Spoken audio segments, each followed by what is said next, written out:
नमस्कार, मैं हूं संजय शर्मा। आप देख रहे हैं 4 PM न्यूज नेटवर्क। गजब गजब है एग्जिट पोल।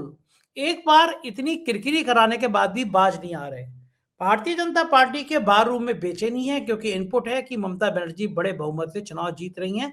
मुझे नहीं पता क्या होगा, लेकिन हकीकत यही है कि टीएमसी के लोग खुश हैं क्योंकि हालत पतली है। अभय दुबे जी ने पूरा सच खोला है कि क्या होने जा रहा है चुनाव में। साथ ही ईरान और अमेरिका के रिश्तों में क्या नया खुलासा होगा। चलते हैं अभय दुबे जी के पास जानने के लिए। 4 PM न्यूज नेटवर्क में बहुत बहुत स्वागत है अभय दुबे जी आपका। एग्जिट पोल ने बम बम करके बीजेपी की सरकार बना दी, लेकिन मेरे को पता चला कि बीजेपी का जो वार रूम बना है उसमें बड़ी बेचैनी है। सारी तरफ से जोड़ गणित करके भी 100 से ऊपर सीटें जाती हुई दिखाई नहीं दे रही। ऐसा मुझे बीजेपी के एक नेता ने, मेरा मित्र हैं, ये कहा कि भाई नाम नहीं आना चाहिए, लेकिन परेशानी है, ममता बनर्जी आ रही है। जो एग्जिट पोल आए हैं वो भी 147 के आसपास है, अगर अनुमान सबका जोड़ा जाए तो। यानी कोई भी उनको पौने 200 तक नहीं पहुंचा रहा, जैसे साहब को 400 पार करा दी थी। ऐसे में ये तो साफ है कि कांटे की टक्कर दिखाने पे मजबूर हो गए एग्जिट पोल। लेकिन इस बीच में देर रात ममता बनर्जी ने की पार्टी ने आरोप लगाया, वीडियो जारी किया कि स्ट्रांग रूम में पोस्टल बैलेट से छेड़खानी की जा रही थी। यानी ज्ञानेश कुमार की ज्ञान की गंगा चुनाव में डालने के बाद भी बह रही है। पहले जितने हथकंडे अपना सकते थे उतने हथकंडे अपनाए गए, जितना वोट काट सकते थे उतने वोट कटवाए गए, और अब चुनाव के नतीजों के बाद भी पोस्टल बैलेट में छेड़खानी के आरोप लग रहे हैं। पार्टी वीडियो जारी कर रही है। डेमोक्रेसी कहां जाएगी, पहला सवाल। और दूसरा, अब तो संदेशे साफ हो रहे हैं कि शायद ममता बनर्जी सरकार बनाने जा रही है। एग्जिट पोल को जितना सट्टा लगाना है लगा चुका, लोग ऐसा कह रहे हैं। आपको क्या लगता है? देखिए, डेमोक्रेसी जाएगी या रहेगी, ये तो बंगाल का चुनाव ही तय करेगा, चुनावी नतीजा तय करेगा। अगर भारतीय जनता पार्टी इस चुनाव में जीतती है तो देश में लोकतंत्र के क्षय की एक ऐसी शुरुआत होगी जिसकी हम लोग कल्पना भी नहीं कर सकते। उससे क्या होगा, ये तय हो जाएगा कि एक सत्तारूढ़ दल जो कि गठजोड़ सरकार चला रहा है, वो सभी संस्थाओं के ऊपर कब्जा करके जो मन में आया वो कर सकता है। अब आप देखिए, गृह मंत्री दिल्ली छोड़कर बंगाल में, कलकत्ता में अपना हेड ऑफिस बनाए हुए बैठे हुए थे। 3 लाख, 3.5 लाख से ज्यादा पैरामिलिट्री फोर्सेस वहां पे तैनात कर दी गई थी। बंगाल का पूरा प्रशासन बदल दिया गया था, बंगाल का। क्योंकि कलकत्ता, ममता बनर्जी के हाथ, ममता बनर्जी मुख्यमंत्री हैं तो उनके अंडर में, उनके तहत बंगाल की पुलिस है, तो उसको न्यूट्रलाइज करने के लिए उन्होंने दूसरे प्रदेशों से पुलिस भी बुला ली थी। ये आपके जो अजय पाल शर्मा आईपीएस अफसर ने जो कारनामे हमारे कलाबाजियां खा रहे थे, सांप्रदायिक कलाबाजियां खा रहे थे, वो उसका सबसे बड़ा प्रमाण है। तो एक तरह से देखा जाए, ममता बनर्जी को उन्होंने केवल नाम मात्र के मुख्यमंत्री में घटा दिया था पूरी तरीके से। पूरे के पूरे बंगाल पर ऐसे विदेशी सेनाएं आक्रमण करके कब्जा करती हैं, उस तरीके से पूरे बंगाल पर कब्जा कर लिया था। और अमित शाह बैठे हुए नरेंद्र मोदी के सूबेदार की तरह बंगाल का प्रशासन चला रहे थे। और हालत ये थी कि वो ये भी सब बताया गया जनता को, भाषण बनाया कि अगर हम चुनाव जीत गए तो उसके कितने दिन तक सीआरपी और रहेगी। यानी उनके चुनाव जीतने की जो कल्पना थी, चुनाव जीतने की कल्पना और उसके बाद किस तरह का शासन चलेगा, उसमें सीआरपी और केंद्रीय बलों की एक प्रमुख भूमिका है। ये वो बार बार वहां पर कह रहे हैं। जो मॉडल दे रहे हैं बंगाल को, हम किस तरह ही सरकार चलाएंगे, वो बुलडोजर मॉडल है। खुद योगी आदित्यनाथ ये भाषण दे रहे हैं, और जो दिलीप घोष ये बात कह रहे हैं, और भाजपा के सब लोग कह रहे हैं कि हम तो बुलडोजर वाले हैं। तो आप इससे समझ सकते हैं कि बंगाल में अगर भारतीय जनता पार्टी चुनाव जीतती है तो उसका भारत के लोकतंत्र की क्वालिटी और लोकतंत्र का जो संस्थागत किरदार है, संस्थागत संरचना है लोकतंत्र की, उसके ऊपर क्या असर पड़ने वाला है। अगर बंगाल में भाजपा नहीं जीती तो भाजपा के लोकतंत्र को सबवर्ट करना, यानी भीतर जाकर लोकतंत्र का पूरा चरित्र बदल देना, कि भारतीय जनता पार्टी की जो पूरी साजिश है, पूरा प्रयास है भारतीय जनता पार्टी का, उसके खिलाफ प्रतिरोध का एक मुकाम बना रहेगा। उसके खिलाफ प्रतिरोध, अगर ममता बनर्जी हार जाती हैं तो आप समझ लीजिए प्रतिरोध का कोई मुकाम ऐसा कुछ नहीं रहेगा, दक्षिण भारत के एक छोटे इलाके को छोड़ के। बस इसको, मतलब केरल और तमिलनाडु को छोड़ के बाकी ऐसा कुछ भी नहीं बचेगा जहां पर जो भारतीय जनता पार्टी के प्रकोप से सुरक्षित हो। क्योंकि इन लोगों का तो रवैया यही है कि भाई आप अदालत में इनके खिलाफ शिकायत करेंगे, अदालत आपकी बात नहीं सुनेगी। आप चुनाव आयोग में शिकायत करेंगे, चुनाव आयोग क्यों सुनेगा? चुनाव आयोग तो बिल्कुल उन्हीं का प्यादा बना हुआ है सब। और फिर आप सवाल ये, किस संस्था में आप सरकार के खिलाफ कोई शिकायत दर्ज करा सकते हैं? क्या कोई संस्था बची? भाई कोई संस्था बची इसकी? सदन में विपक्ष के लोगों को बोलने नहीं दिया जाता है, विपक्ष के नेता को नहीं बोलने दिया जाता है। तो हमारे लोकतंत्र की ये स्थिति है। इसलिए भारतीय जनता पार्टी का हारना जरूरी है लोकतंत्र को, अगर हम बचाना चाहते हैं। लेकिन ये हमारे मन की केवल इच्छा नहीं है। जो वहां से रिपोर्ट्स आ रही हैं, वो रिपोर्ट्स भी बताती हैं कि भारतीय जनता पार्टी के चुनाव जीतने की संभावना बहुत ही कम है। जिस तरीके से एग्जिट पोल आए हैं, एग्जिट पोल का अगर आप अध्ययन करें, कुछ तो आपसे कल जब हम लोगों ने वीडियो बनाया था तो उसके अंदर कुछ बातें हुई थी। इसमें आपने सवाल उठाया था कि भाई इनको पैसे कहां से मिलते हैं, तो मैंने कहा भाई चैनल वाले देते हैं पैसे। लेकिन मैं थोड़ा अपने आप को संशोधित करना चाहता हूं। इस बार एग्जिट पोल का जो डेटा चैनलों ने पेश किया, तरह तरह की एजेंसियों का, वो चैनलों के पैसे से वो डेटा जनरेट नहीं हुआ था। आपको जान के ताज्जुब होगा और 4 PM के दर्शकों को भी जान के ताज्जुब होगा, उन्हें अजीब सा भी लगेगा कि जो एजेंसियां थी एग्जिट पोल करने वाली, वो अपना डेटा चैनलों को फ्री बांट रही थी। सवाल ये, कहीं ना कहीं से उन्हें पैसा मिला होगा, जहां से डेटा उन्होंने जनरेट किया, उस पैसे के दम पर वो पैसा उन्हें मिला है। हर पार्टी को, हर एजेंसी को अलग अलग पार्टियों से जहां जहां उनके ताल्लुकात हैं, उन कहीं ना कहीं से पैसा मिला। उस पैसे के आधार पर वो डेटा जनरेट किया गया। उस डेटा को तमाम बड़े बड़े चैनलों को फ्री बांटा गया। यानी बड़े बड़े, मैं बताता हूं, बड़े जितने टॉप चैनल्स हैं, किसी ने एक पाई नहीं खर्च की है इस डेटा के लिए। जबकि एक जमाने में 25 से 30-35 लाख रुपए तक खर्च करने पड़ते थे चैनलों को एग्जिट पोल कराने के लिए। इसका मतलब यह है कि एग्जिट पोल की जो इकोनॉमिक्स है वो 2024 के बाद में काफी बदल चुकी है। अब पहले की तरह नहीं हो रहे हैं एग्जिट पोल। इसलिए इन एग्जिट पोल पे कोई भरोसा करने की जरूरत नहीं है। भारतीय जनता पार्टी की शैली यह है कि वो अगर एक प्रचार के दम पर 1 पल का, 2 पल का, 1 घंटे 2 घंटे का भी प्रभुत्व प्राप्त हो सके तो उसको भी लेने के लिए तैयार है। अच्छा, फायदा क्या मिलेगा? 4 तारीख को तो नतीजे आ जाएंगे। आप जिस तनाव की बात कर रहे हैं कि भाजपा के भीतर तनाव है, शंकाएं हैं कि कैसा प्रदर्शन होगा, इसी से जाहिर है कि भाजपा के पक्ष में भाजपा की जीत दिखानी थी। लेकिन जीत कितनी अब जब एक तो तय हो गया कि जीत दिखानी है, अब जीत कितनी दिखाओगे?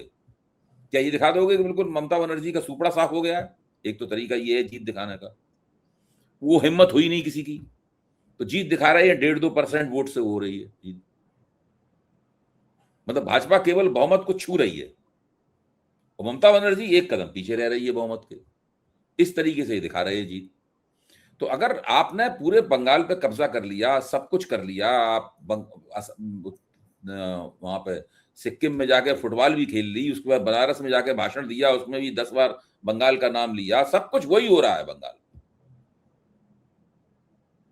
तो जब ये सब इतना सब कुछ हो रहा है, जिस दिन मतदान हो रहा है उसी दिन प्रधानमंत्री बंगाल के बाहर घूम घूम के सारे देश में जहां भी भाषण दे रहे हैं वो बंगाल के मतदाताओं को संबोधित कर रहे हैं।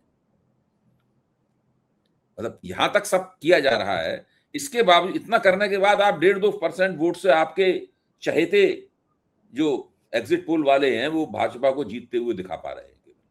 इसी से आप अंदाजा लगा लीजिए कि वास्तव में क्या होने वाला है। ठीक बात है। और चुनाव के बाद भी एक नेता है, वो अंडमान निकोबार में जाके पेड़ों को बचाने की मुहिम कर रहा है, लद्दाख जा रहा है, और हमारे प्रधानमंत्री त्रिशूल लिए मंदिर के सामने खड़े हैं। पूरी दुनिया देख रही होगी कि एक लीडर ऑपोजिशन है राहुल गांधी, अंडमान निकोबार जा रहे हैं, चिंता कर रहे हैं कि क्या हाल होगा प्रदूषण का, पेड़ काट रहे हो अंधाधुंध। लद्दाख जा रहे हैं, वहां की नेचर की बात कर रहे हैं, वहां के लोगों की बात कर रहे हैं, प्रधानमंत्री त्रिशूल लिए खड़े हैं। ये इससे संदेश पूरी दुनिया में देखती होगी इन दोनों नेताओं को, तो क्या सोचते हैं?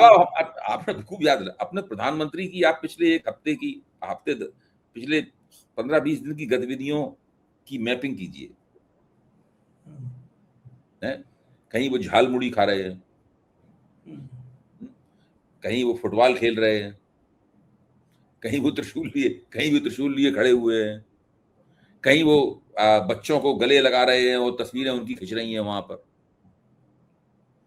तो कैसा प्रधानमंत्री हम लोगों ने पाया है, सोचिए, जो सिर्फ तरह तरह के ड्रामे करने और तरह तरह के नाटक करने के अलावा कोई काम नहीं करता। फिर वो सिक्किम में जाते हैं तो बिल्कुल सिक्किम की पोशाक पहन लेते हैं, भाषण दे रहे, पहचानने भी नहीं आ रही कि वही नरेंद्र मोदी हैं, इस तरह की पोशाक पहने हुए हैं, और वो इसी तरह से देश का शासन चला रहे। वो सोचते हैं कि इसी तरह से तरह तरह के छोटे छोटे नाटक के प्रसंग हैं, मतलब जो है पूरे देश को उन्होंने एक प्रहसन का मंच बना दिया है। प्रहसन कहते हैं नौटंकी को। प्रहसन का उन्होंने मंच बना दिया है और उसमें जगह जगह जाकर विभिन्न किरदार निभा रहे हैं। वो कितना अजीब सा लगता है। आप किसी भी प्रधानमंत्री से आप तुलना की, कोई प्रधानमंत्री ऐसा नहीं करता था जैसा नरेंद्र मोदी कर रहे हैं। ठीक बात है। अच्छा बताइए कि अगर ममता बनर्जी जीत जाती हैं तो क्या इंडिया गठबंधन मजबूत होगा? इंडिया गठबंधन की वो नेता बनेगी? कांग्रेस स्वीकार करेगी?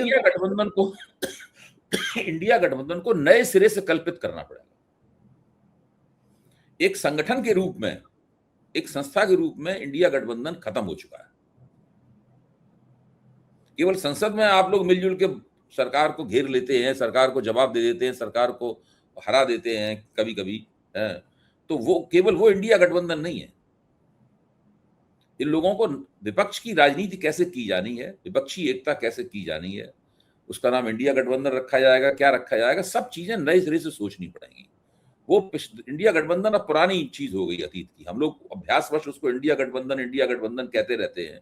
मेरा मानना है कि उसका अब कोई मतलब नहीं रह गया है। आप सोचिए, कांग्रेस वहां पहले तो जाके ममता बनर्जी और उनकी सरकार की उसी भाषा शैली में आलोचना करती है जिस शैली में भाजपा आलोचना कर रही है।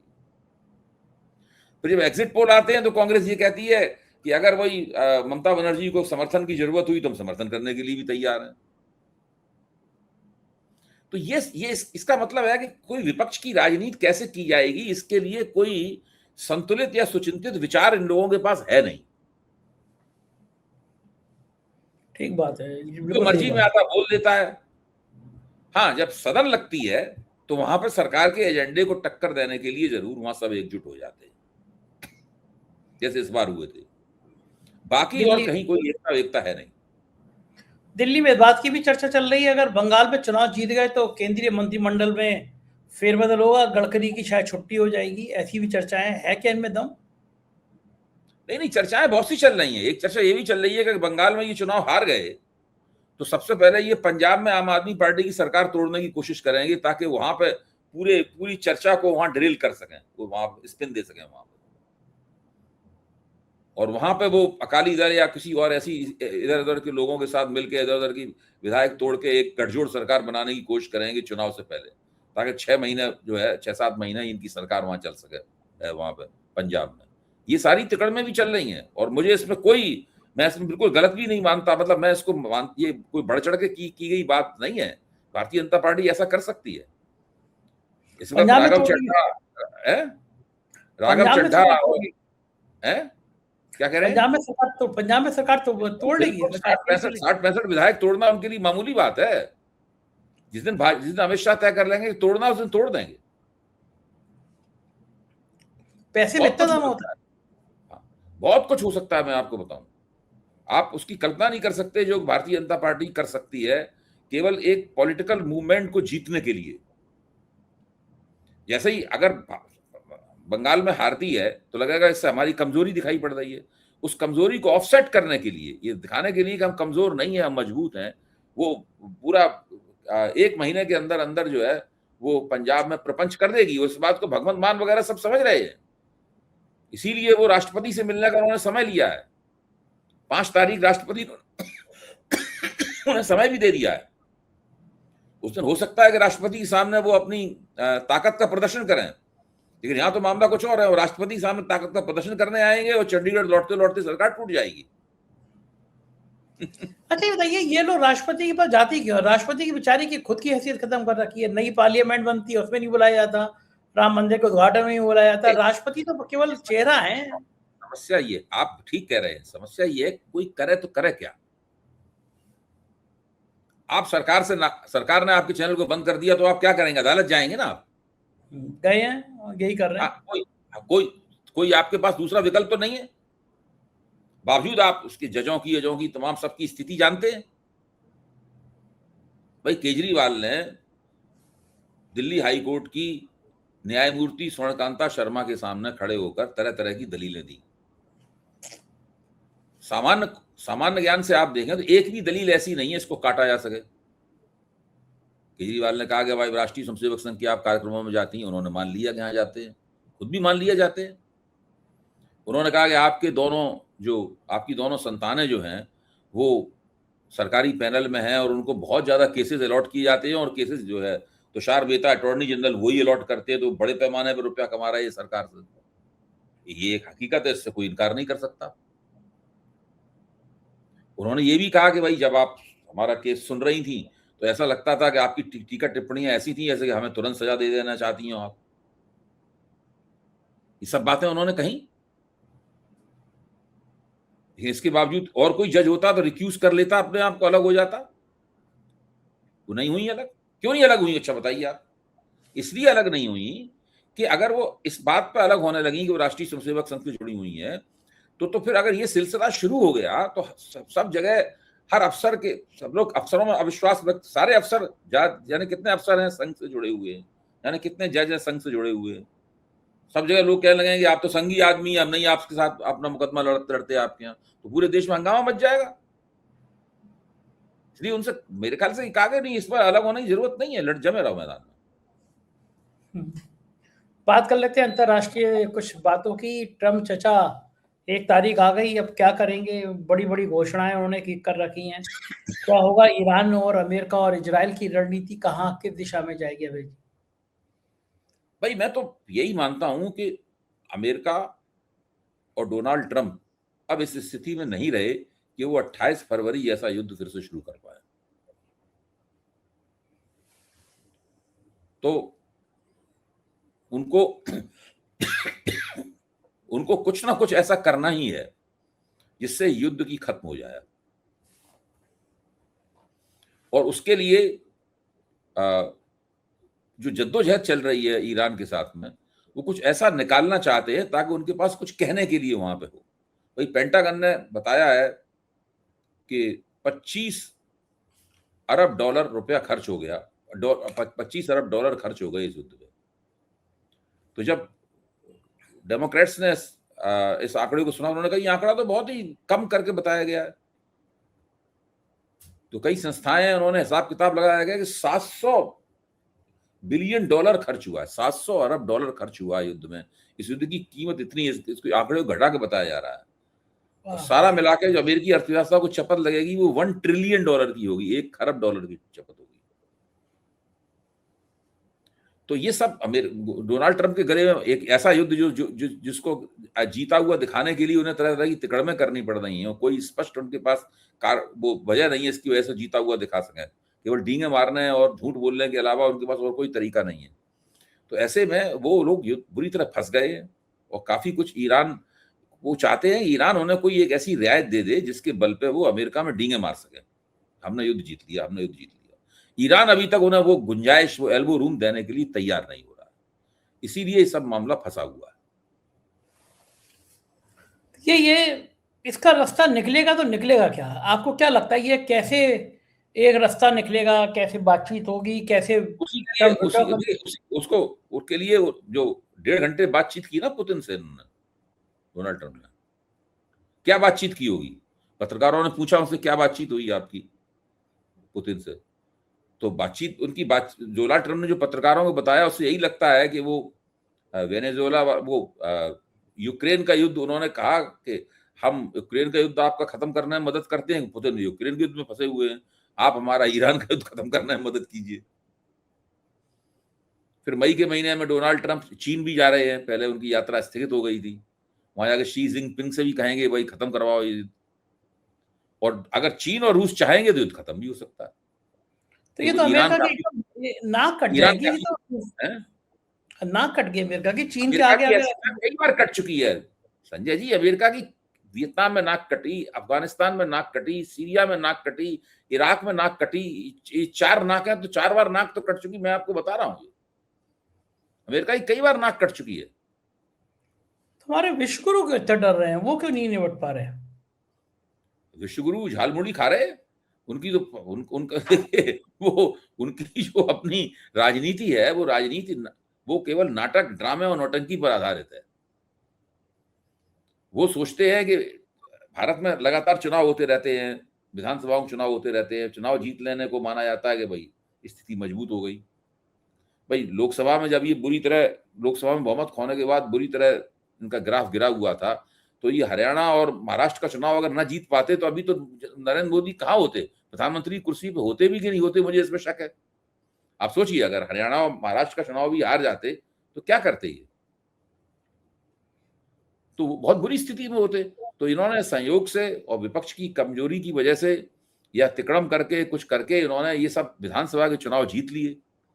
तो मोदी जी का दांव यही है कि अगर कहीं असम का चुनाव जीत जाए और बंगाल का चुनाव अगर जीत जाए या कुछ ऐसा कर दें बंगाल के चुनाव में, लगे कि भाजपा ने बहुत बड़ा तीर मारा है, तो मोदी जी अपनी पीठ अपने हाथ से ठोकते रहेंगे, अपने मुंह मियां मिट्ठू होते रहेंगे।